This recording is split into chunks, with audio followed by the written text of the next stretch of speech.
আমরা ইতিমধ্যে জেনেছি যে হিসাব রক্ষণ বা হিসাব বিজ্ঞানের প্রধান উদ্দেশ্য হচ্ছে তথ্য সরবরাহকরণ। প্রধান উদ্দেশ্য নয়, মূল উদ্দেশ্য হচ্ছে তথ্য সরবরাহকরণ।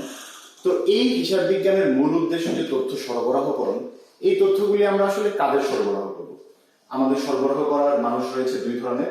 একটি হচ্ছে অভ্যন্তরীণ ব্যবহারকারী, অর্থাৎ যারা আমাদের প্রতিষ্ঠানের অলরেডি এক্সিস্টিং এমপ্লয়িজ, এবং বাহ্যিক ব্যবহারকারী যারা আমাদের প্রতিষ্ঠানের মানুষ না, কিন্তু আমাদের প্রতিষ্ঠানে কি চলছে, আমাদের প্রতিষ্ঠানের কি অবস্থা, আমাদের প্রতিষ্ঠানের সামগ্রিক অবস্থা সম্পর্কে তাদের একটি ইন্টারেস্ট রয়েছে। কোনো না কোনো কারণে তারা হয়তো আমাদের বিজনেসের সাথে রিলেটেড, এবং এই কারণে তারা আমাদের বিজনেসের আর্থিক অবস্থা সম্পর্কে জানতে ইন্টারেস্টেড। সো তাদেরকেও কিন্তু আমাদের আর্থিক তথ্য সরবরাহ করা লাগবে। তো দেখা যাক অভ্যন্তরীণ ব্যবহারকারী আসলে কারা। অভ্যন্তরীণ ব্যবহারকারী ভেতর রয়েছে ব্যবস্থাপক, পরিচালক এবং উচ্চপদস্থ কর্মকর্তা, অর্থাৎ আমার প্রতিষ্ঠানের সকল এমপ্লয়িজ, আমাদের সিইও অর্থাৎ আমাদের chief executive officer, CFO chief financial officer. Chief financial অফিসারের কাছে অবশ্যই হিসাব রক্ষণের যে সকল ডকুমেন্টস রয়েছে সেগুলি অবশ্যই থাকবে, এবং যে আমাদের যে অ্যাকাউন্টেন্ট যে সকল হিসাব রক্ষণ করে সেও কিন্তু আমাদের একজন অভ্যন্তরীণ ব্যবহারকারী। এবার আসা যাক বাহ্যিক ব্যবহারকারী কারা। বাহ্যিক ব্যবহারকারী যারা রয়েছে তাদেরকে ইংলিশে বলা হয় স্টেক হোল্ডার্স। স্টেক হোল্ডার্স এবং স্টক হোল্ডার্স দুটির ভিতরে বেশ পার্থক্য রয়েছে। স্টক হোল্ডার্স হচ্ছে কোম্পানির মালিক, এবং স্টেক হোল্ডার্স হচ্ছে সেই সকল ব্যক্তি যারা কোম্পানির সাথে রিলেটেড না, কিন্তু এই কোম্পানির সাথে তাদের কোনো একটি কানেকশন রয়েছে, যে কারণে তারা আমাদের আর্থিক তথ্য জানতে চায়। এমন লোক কারা আছে? বিনিয়োগকারী, অর্থাৎ যারা আমাদের প্রতিষ্ঠানে বিনিয়োগ করবে। তো যে আমাদের প্রতিষ্ঠানে বিনিয়োগ করবে সে যদি আমাদের প্রতিষ্ঠানের অনুপাত বিশ্লেষণ করে, সো অনুপাত বিশ্লেষণ করে সে কি দেখবে? যে আমাদের প্রতিষ্ঠানের সম্পত্তি অর্থাৎ অ্যাসেট এবং লায়াবিলিটিস রেশিও কত। আমাদের অ্যাসেট লায়াবিলিটিস রেশিও যদি 3/1 হয়, অর্থাৎ আমাদের সম্পত্তি বেশি এবং আমাদের দায় কম, অর্থাৎ আমাদের প্রতিষ্ঠানের আর্থিক অবস্থা ভালো, সে আমাদের প্রতিষ্ঠানে বিনিয়োগ করবে।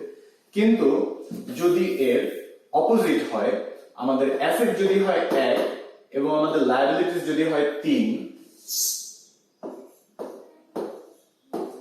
তাহলে আসলে আমরা কি দেখতে পাচ্ছি? আমাদের সম্পত্তি থেকে আমাদের দায়ের পরিমাণ বেশি, এবং আমাদের দায় যদি বেশি হয় এবং আমাদের সকল সম্পত্তি দিয়ে যদি আমরা সেই দায় শোধ না করতে পারি, তাহলে আমাদের প্রতিষ্ঠান ব্যাংকরাপ্ট হয়ে যাবে, এবং যে প্রতিষ্ঠান ব্যাংকরাপ্ট হয়ে যাবে সেই প্রতিষ্ঠানে কেউ বিনিয়োগ করতে যাবে না।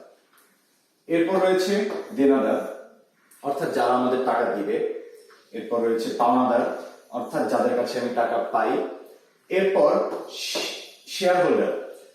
শেয়ার হোল্ডার হচ্ছে যারা কোম্পানির মালিক, কিন্তু কোম্পানির মালিক হলেও আসলে তারা কোম্পানি চালায় না, তারা শুধু নামেই মালিক, এবং তারা কোম্পানি থেকে একটি নির্দিষ্ট পরিমাণে টাকা পায়, যেটাকে ডিভিডেন্ড বলা হয়।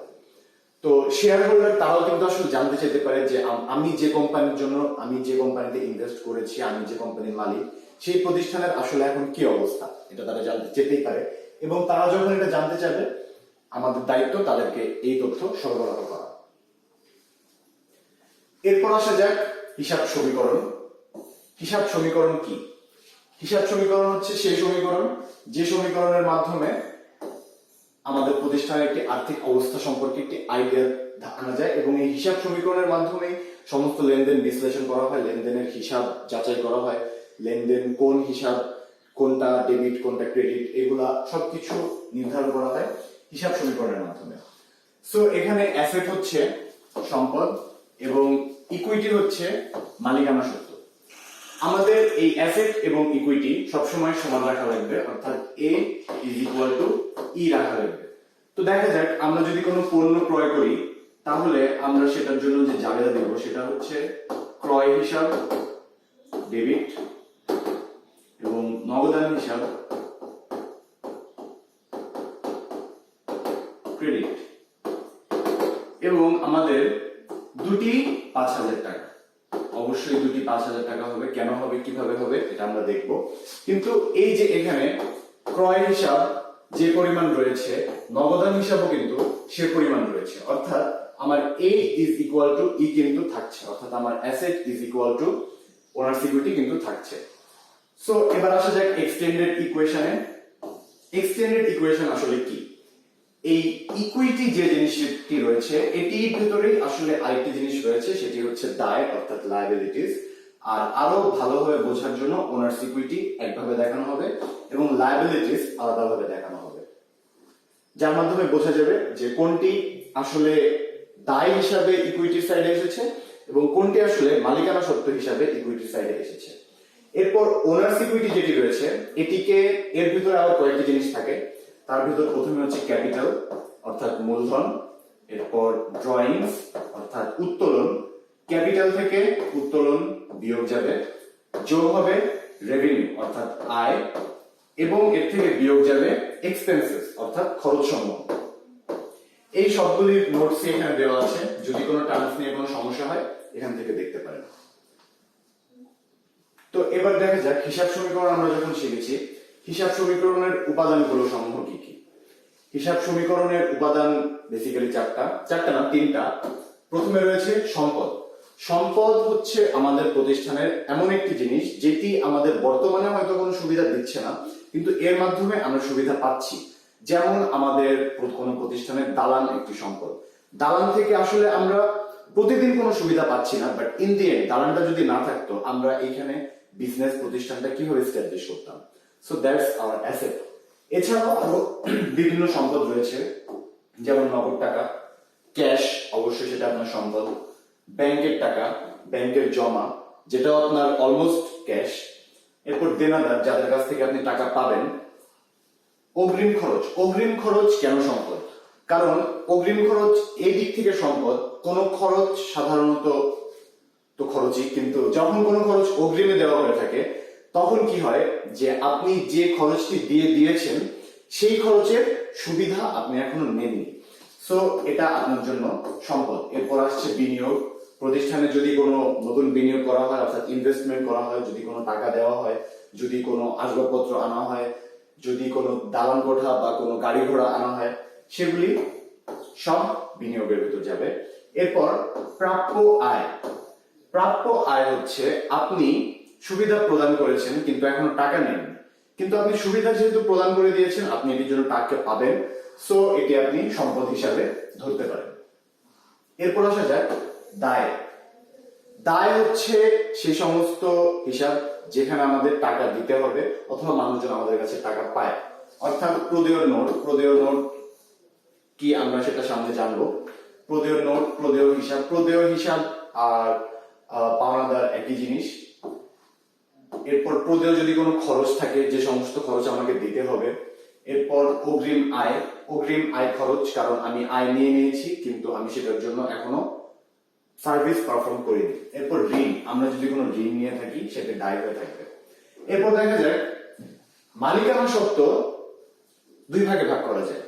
প্রথমটি হচ্ছে মালিকানা সত্ত্বের সেই সমস্ত উপাদান যে সমস্ত উপাদান মালিকানা সত্ত্বকে বৃদ্ধি করে এবং সেই সমস্ত উপাদান যে সমস্ত উপাদান মালিকানা সত্ত্বকে হ্রাস করে। তো যে সমস্ত উপাদান মালিকানা সত্ত্বকে বৃদ্ধি করে তার ভিতরে রয়েছে মূলধন অর্থাৎ ক্যাপিটাল এবং আয়।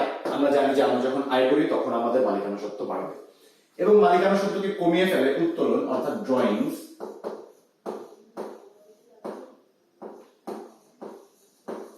এটা মালিক উত্তোলন করুক বা ব্যবসায় প্রতিষ্ঠানের জন্য কোনো উত্তোলন হোক, যদি কোনো প্রকার উত্তোলন হয় সেটা মালিকানা সত্ত্বকে হ্রাস করবে। এরপর আসা যাক খরচ। খরচ যখন আমরা কোনো দিব তখন আমাদের টাকা খরচ হবে, আর টাকা যখন খরচ হবে তখনই আমাদের মালিকানা সত্ত্ব কমে যাবে।